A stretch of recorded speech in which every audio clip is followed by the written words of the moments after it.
നമസ്കാരം. Kozhikode medical college nursing superintendent PB അനിതയ്ക്ക് കോഴിക്കോട്ട് തന്നെ നിയമന ഉത്തരവ് പുറത്തിറങ്ങിയിരിക്കുന്നുവെന്ന വാർത്ത അല്പസമയം മുൻപ് പുറത്തുവന്നു. ഈ വാർത്തയടക്കം പ്രധാനപ്പെട്ട വാർത്തകൾ പരിശോധിക്കാം.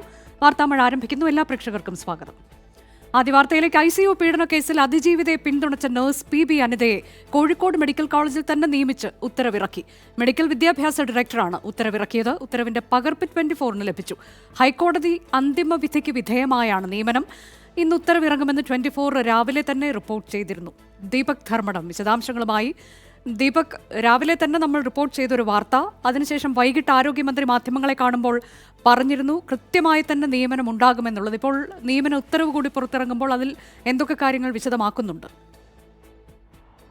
അനുജ, നമ്മൾ കാലത്ത് റിപ്പോർട്ട് ചെയ്തത് അതേപടി ശരിയായി എന്നുള്ളതാണ് വസ്തുത. ആരോഗ്യമന്ത്രിയുടെ ഇടപെടൽ നടന്ന വേളയിലായിരുന്നു നമുക്ക് വിവരം ലഭിക്കുന്നത്.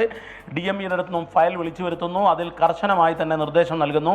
നിയമനം നൽകാൻ വേണ്ടി അടിയന്തരമായി നടപടി സ്വീകരിക്കണം എന്നുള്ളതായിരുന്നു. മാത്രവുമല്ല, നമ്മൾ ആ വേളയിൽ ഇന്ന് തന്നെ നിയമന ഉത്തരവ് ഇറങ്ങും എന്ന് 24 ആദ്യം ബ്രേക്ക് ചെയ്തു. തൊട്ടുപുറകെ തന്നെ നമ്മളൊരു കാര്യം കൂടി പറഞ്ഞു. ഈ ഹൈക്കോടതിയിലെ റിവിഷൻ ഹർജിയുടെ അടിസ്ഥാനത്തിലായിരിക്കും, അന്തിമ വിധിക്ക് വിധേയമായിരിക്കും ഈ ഉത്തരവ് എന്നുള്ളതും. ഇപ്പോൾ ഉത്തരവ് ഇറങ്ങി നോക്കുമ്പോൾ, അത് വായിച്ചു നോക്കുമ്പോൾ അതേപടി ശരിയായിരിക്കുന്നു. അനിതയ്ക്ക് കോഴിക്കോട് മെഡിക്കൽ കോളേജിൽ തന്നെ, ഇടുക്കിയിലേക്കാണ് അവരെ സ്ഥലം മാറ്റിയത്, കോഴിക്കോട് മെഡിക്കൽ കോളേജിൽ തന്നെ നിയമനം നൽകിയിരിക്കുന്നു. ആ നിയമനം ഏപ്രിൽ 1-ന് വന്ന ഒഴിവിലേക്കാണ് നിയമനം എന്ന് വ്യക്തമാക്കുന്നു. ഹൈക്കോടതി ഉത്തരവിന്റെ അടിസ്ഥാനത്തിലാണെന്ന് പറയുന്നു. അതിനൊപ്പം തന്നെ ഒരു കാര്യം പറയുന്നു, ഹൈക്കോടതിയിലുള്ള നിലവിലുള്ള റിവിഷൻ ഹർജിയിലെ അന്തിമ വിധിക്ക് വിധേയമായിരിക്കും ഈ ഉത്തരവ് എന്ന് പറയുന്നു. DME ആണ്, അതായത് ആരോഗ്യ വിദ്യാഭ്യാസ ഡയറക്ടറാണ് ഉത്തരവിറക്കിയിരിക്കുന്നത്. ഇതിൽ കാലത്തു തന്നെ നമുക്ക് ചില സൂചനകൾ ലഭിച്ചിരുന്നു. ആരോഗ്യമന്ത്രി വീണ ജോർജ് ഈ വിഷയത്തിൽ ഇടപെടുകയും DMEയുടെ ഫയൽ വിളിച്ചു വരുത്തി ആ ഫയലിൽ നിർദ്ദേശം നൽകി എന്നുള്ള വിവരവും 24 ആണ് ആദ്യം പുറത്തുവിട്ടത്. മാത്രവുമല്ല, വൈകിട്ടാവുമ്പോഴേക്കും ചില മാധ്യമങ്ങളും ചില മനുഷ്യാവകാശ പ്രവർത്തകരും എല്ലാം തന്നെ ഇതിനെതിരായ ഒരു പ്രചരണം കൂടി ആരംഭിച്ചിരുന്നു.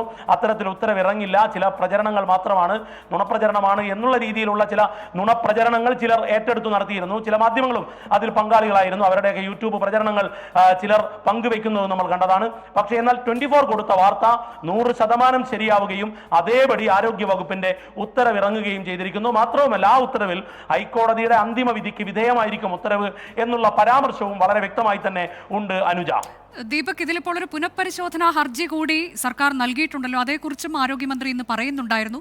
ചില കാര്യങ്ങൾ കൂടി, സാങ്കേതികമായുള്ള ചില കാര്യങ്ങൾ കൂടി കോടതിയെ ബോധ്യപ്പെടുത്തേണ്ടതുണ്ട് എന്ന്. അപ്പോൾ ആ നടപടിയുമായി സർക്കാർ മുന്നോട്ട് നീങ്ങുകയാണ് അല്ലേ? തീർച്ചയായും 3 ദിവസം മുൻപാണ് പുനഃപരിശോധനാ ഹർജി, DME പുനഃപരിശോധനാ ഹർജി നൽകുന്നു.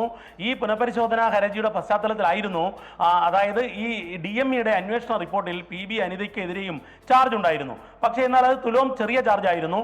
മറ്റുള്ളവരെ പോലെ നോക്കുമ്പോൾ അത്തരത്തിലുള്ള വലിയ ഒഫൻസ് ആയിരുന്നില്ല. പക്ഷേ എന്നാലും അവർ കൂടി ഇതിൽ കുറ്റകൃത്യം ചെയ്തിരുന്നു എന്ന് കണ്ടെത്തിയിരുന്നു. അതായത് ഇവരുടെ വാർഡിന്റെ ചുമതല, ഈ പറയുന്ന അതിജീവിതയുടെ വാർഡിന്റെ ചുമതല അനിതയ്ക്കായിരുന്നു. അവിടെ പാലിക്കേണ്ട സുരക്ഷാ മാനദണ്ഡങ്ങൾ, അതുപോലെ തന്നെ ഒരു വിക്ടിമിന് നൽകേണ്ട പരിഗണന, ഇത്തരം കാര്യങ്ങളിൽ വീഴ്ച വരുത്തി ഒരു സൂപ്പർവൈസറി ലാബ്സ് ആയിരുന്നു DMEയുടെ അന്വേഷണ റിപ്പോർട്ടിൽ കണ്ടത്. ആ റിപ്പോർട്ടിൽ കണ്ടതിന്റെ അടിസ്ഥാനത്തിലായിരുന്നു ഈ സ്ഥലം മാറ്റങ്ങൾ നടന്നത്. പക്ഷേ എന്നാൽ അവർ ജോയിൻ ചെയ്യാതെ ഹൈക്കോടതിയിലേക്ക് പോകുന്നു. ഹൈക്കോടതി അവർക്ക് അനുകൂലമായ ഉത്തരവ് നൽകുന്നു. ആദ്യം ഹൈക്കോടതി ചോദിച്ചു അവിടെ ഒഴിവുണ്ടോ എന്നുള്ളത്. പിന്നീട് ഏപ്രിൽ 1-ന് ഒഴിവ് വരുമെന്ന് പറയുന്നു. ആ ഒഴിവ് വരുന്നതിലേക്ക് ഇവരെ പരിഗണിക്കാൻ വേണ്ടി ഹൈക്കോടതി ഉത്തരവ് നൽകി. പക്ഷേ എന്നാൽ പിന്നീട് വൈകുന്നു, അവർ സമരത്തിലേക്ക് ഇറങ്ങുന്നു. സമരം ഇന്ന് 6-ാം ദിവസമാകുന്നു. ഏതായാലും ഒരു കാര്യം ഉറപ്പാണ്, വളരെ കൃത്യമായി ആരോഗ്യവകുപ്പ്, ആരോഗ്യമന്ത്രി ഈ വിഷയത്തിൽ ഇടപെട്ടു എന്നുള്ളതാണ്. ആരോഗ്യമന്ത്രി വീണ ജോർജും ഒപ്പം തന്നെ പ്രൈവറ്റ് സെക്രട്ടറി സജീവനും നിയമോപദേശം കൂടി തേടിക്കൊണ്ടാണ് ഇതിന്റെ മറ്റു നടപടികളിലേക്ക് DMEക്ക് നിർദ്ദേശം നൽകിയത് എന്നുള്ളതാണ് നമുക്ക് മനസ്സിലായത്. ഉത്തരവിലും AGയുടെ നിയമോപദേശത്തെ കുറിച്ചുള്ള സൂചനകൾ ഉണ്ട് എന്നുള്ളത് കൂടി നമുക്ക് എടുത്തു പറയേണ്ടതുണ്ട്. ഏതായാലും തന്നെ PB അനിത അവിടെ ജോലിക്ക് തിരികെ എത്തും എന്നുകൂടി നമുക്ക് കണക്കിലാക്കാം അല്ലേ? എന്ന് പ്രതീക്ഷിക്കണം. കാരണം PB അനിത ഇന്ന് ഈ ഉത്തരവ് ഇറങ്ങുമെന്ന് നമ്മൾ റിപ്പോർട്ട് ചെയ്തപ്പോൾ, ബ്രേക്ക് ചെയ്തപ്പോൾ PB അനിതയുമായി 24 സംസാരിച്ചിരുന്നു. ആ വേളയിൽ പറഞ്ഞത് സർക്കാരിന്റെ നിലപാട് സന്തോഷത്തോടെ സ്വീകരിക്കുന്നു, പക്ഷേ തനിക്ക് ഉത്തരവ് കിട്ടുന്നത് വരെ തിരിച്ചു പ്രവേശിക്കുമ്പോൾ മാത്രമാണ് സമരം അവസാനിപ്പിക്കുക എന്നുള്ളതാണ്. ഏതായാലും നാളെ മറ്റു തടസ്സങ്ങൾ, അതായത് സർക്കാരിന്റെ ഭാഗത്തുനിന്ന് ഉത്തരവ് ഇറങ്ങിയതോടുകൂടി മറ്റു തടസ്സങ്ങൾ പൂർത്തിയായി കഴിഞ്ഞു. മറ്റെന്തെങ്കിലും സാങ്കേതിക പ്രശ്നങ്ങൾ ഉണ്ടോ എന്നുള്ളത് അവർക്ക് മാത്രമാണ് അറിയാവുന്നത്. കാരണം ചിലപ്പോൾ അവർക്ക് സർവീസ് ബ്രേക്ക് വന്നോ, ഇടുക്കിയിൽ ജോയിൻ ചെയ്യാത്ത സംഖ്യ തടസ്സമുണ്ടോ എന്നുള്ള കാര്യം നമുക്കിപ്പോൾ പ്രവചിക്കുക സാധ്യമല്ല. ഏതായാലും DME, അതായത് നേരത്തെ ഈ ഉത്തരവ് നൽകേണ്ട അല്ലെങ്കിൽ വൈകിപ്പിച്ച DME തന്നെ ആരോഗ്യമന്ത്രിയുടെ നിർദ്ദേശപ്രകാരം അനിതയ്ക്ക് നിയമനം നൽകിക്കൊണ്ട് നീതി നൽകിക്കൊണ്ടുള്ള ഉത്തരവ് പുറപ്പെടുവിച്ചിരിക്കുന്നു അല്പം മുൻപ്.